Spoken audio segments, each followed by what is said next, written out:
రెండు ఆవిడకే. డబ్బులు ఉండి కట్టారా లేరు కట్టారా అంటే అప్పు అప్పు చేసి కట్టాను. అప్పు చేసి కట్టే ధైర్యం ఏంటి అసలు? అప్పు చేసి కట్టమన్నాడు దేవుడు. ఏమండి,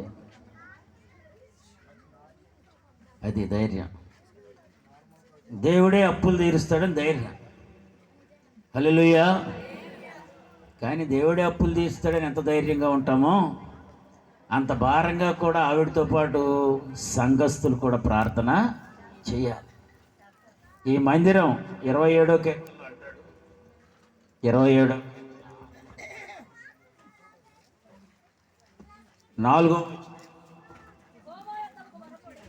యెహోవా యొద్ద ఒక వరం అడిగి తిని దానిని నేను వెదకుచున్నాను.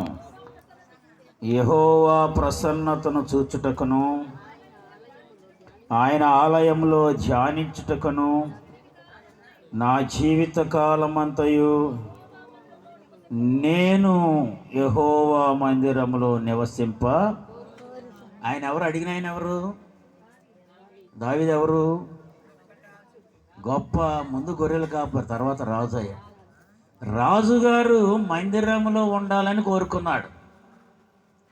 ఈ మందిరము అనేది సర్వజనులకు ప్రార్థనా మందిరం. ఈ మందిరంలో ఏమేమి ఉంటాయి అంటే ఆయన చెప్పుకుంటూ వచ్చాడు. ఆశ, ఆశీర్వాదము, అదేవిధంగా ప్రసన్నత, అనేకమైన లక్షణాలు ఆ దావీదు గారు చెప్తూ ఉంటాడు అక్కడ. ఈ మందిరంలో ఆశలు తీరుతాయి, ఆశీర్వాదాలు వస్తాయి, ప్రసన్నతలు వస్తాయి. కానీ దావీదు గారు రాజుగా ఉండి ఆయన కోరుకున్నది ఏమిటంటే నా జీవిత కాలం అంతా యెహోవా మందిరంలో. ఇవాళ దేవుని మందిరంలో ఉండాలి అని కోరుకునే వాళ్ళు ఎంతమంది? ఈ కరోనా వచ్చిన తర్వాత ఈ మొబైల్ చర్చిలు, జూమ్ చర్చిలు, ఆ చర్చిలు, ఈ లింకులు, ఆ లింకులు ఎక్కువైపోయాయి. మందిరాలకు వచ్చేవాళ్ళు తక్కువైపోయారు. బేతేలు సహవాసంలో ఉన్న గొప్ప ఆశీర్వాదం ఏంటంటే నెలలో 30 రోజులు అయితే మ్యాక్సిమం 15 రోజులు 20 రోజులు మందిరంలోనే ఉంటామని ధైర్యంగా చెప్పగలం. హల్లెలూయా. మొదటి 5 దినాలు వ్రత నిబంధనలుగాను, బుధవారం రాత్రి రోగుల కొరకని 7 బుధవారాలు, శుక్రవారం శిలువ ధ్యాన గుడికని, శనివారం సిద్ధపాటు ప్రార్థన మొదట, అదేవిధంగా బలను సమీపించేటప్పుడు సంపూర్ణ రాత్రి ప్రార్థన. ఇట్లా దేవునితో ఎక్కువ సమయం గడపటం. ఈవేళ దేవునితో సమయం గడిపేవాళ్ళు తక్కువ మంది అయిపోయారు. నువ్వు దేవునితో ఎక్కువ సమయం గడిపితే ఆశీర్వాదాలు వస్తాయా? లోకంతో ఎక్కువ సమయం గడిపితే ఆశీర్వాదాలు వస్తాయా? అదేవిధంగా దావీదు గారు మందిరం కడతానంటే దావీదును వద్దన్నాడు దేవుడు.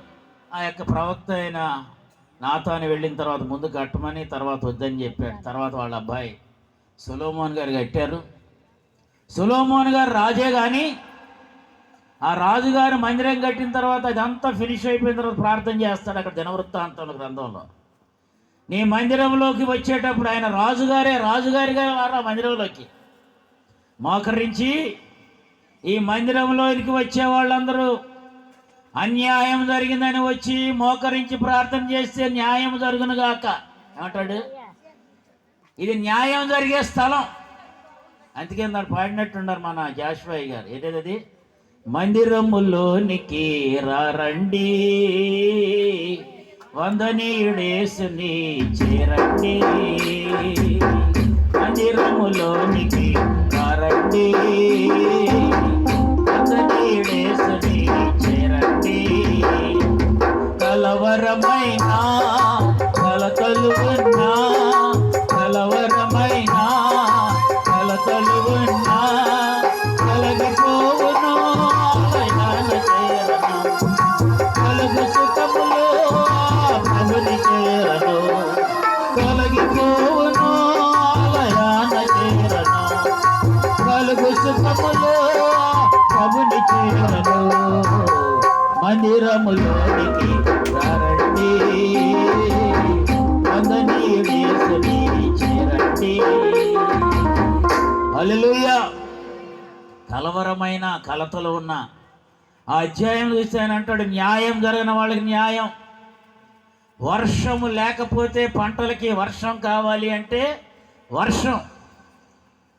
ఒక మంచి ఆశీర్వాదం ఏమిటంటే నిన్నల్లో వర్షం వచ్చింది. ఇక్కడ మొదలో వర్షం రాలా, కూచిపూడిలో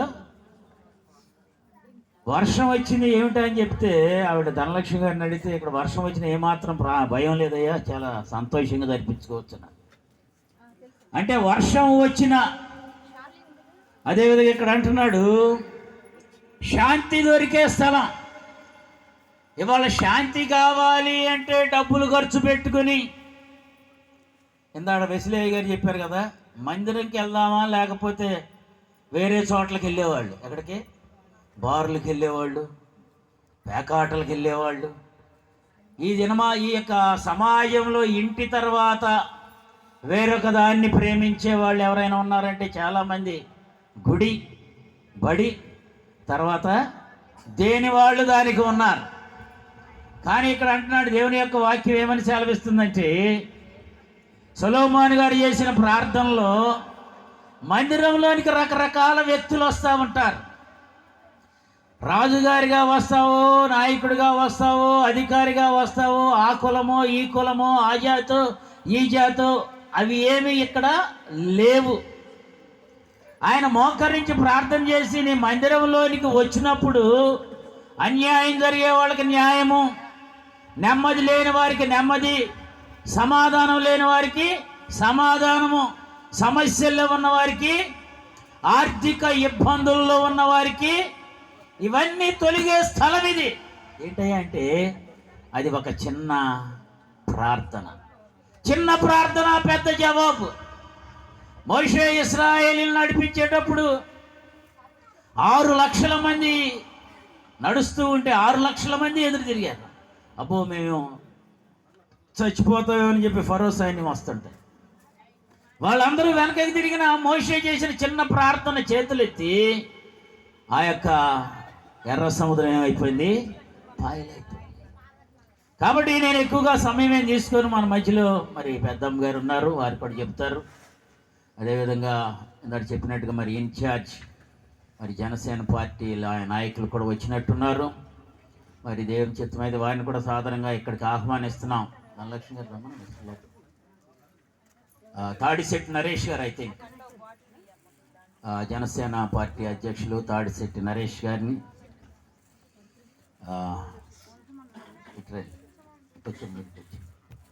వారిని ఒకసారి మనం సాధారణంగా ఆహ్వానిద్దాం.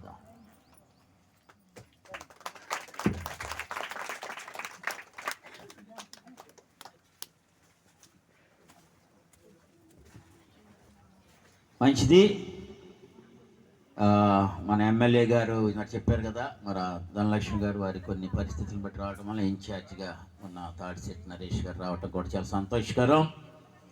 దేవుని మందిరం యొక్క ప్రాధాన్యత